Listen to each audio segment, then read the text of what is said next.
اے اللہ تجھے نبی پاک صلی اللہ علیہ وسلم کی نبوت کا واسطہ، محبوبیت کا واسطہ، اس کائنات اور ذرے ذرے کا واسطہ، بارہ امام تو مسلمان کا واسطہ، جتنے اولیاء کرام، جتنے بزرگان دین، جتنے دوست، جتنے کتب، جتنے ولی اللہ وہ ان کی ذات کا واسطہ، ان پاک ہستیوں کا واسطہ۔ اے رب العالمین ہمارے ان کے بیعتوں کی لاج رکھ، ہم سے جو گناہ، جو کوتاہیاں، جو سہکاریاں جاننے جاننے میں ان کو نادان سمجھ کے معاف فرما۔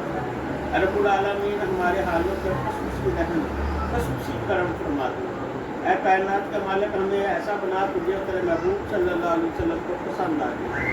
اے رب العالمین ہمیں نیک بنا، نیکوں کی محفل میں بیٹھنے کی توفیق عطا فرما۔ اے کائنات کے مالک ہمیں جھوٹوں سے بچا، جھوٹوں کی محفلوں سے بچا، جھوٹ کی عادت سے بچا۔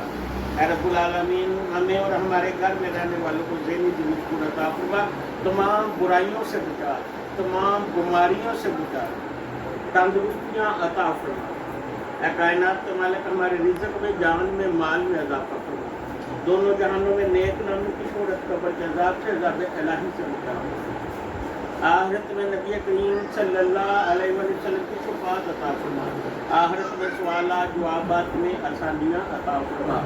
رب العالمین جو بہن بھائی اس آستانے میں آتے ہیں، رب العالمین تجھے تیرے محبوب کا واسطہ ان کی خالی جولیوں کو اپنی رحمتوں اور نعمتوں سے بھر۔ رب العالمین جو اس آستانے میں آتے ہیں ان کی تمام جمیع حاجات کو پورا فرماتے ہیں۔ رب العالمین جو اس آستانے سے اور ہم سے محبت کرتے ہیں ان کو دونوں جہانوں میں نیک نامی کی شہرت عطا فرما۔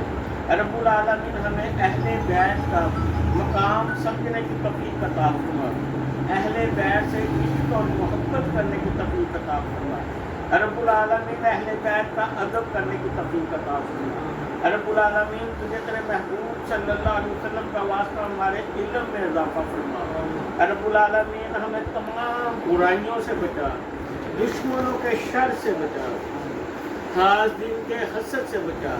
اے کائنات کے مالک جو اس دعا کو سن رہا ہے اس پہ خصوصی رحمتوں اور نعمتوں کا نزول فرما۔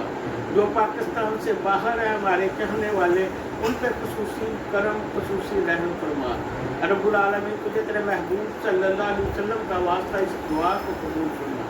اللہم صلی علی محمد وعلی آل محمد صلی اللہ علیہ وسلم۔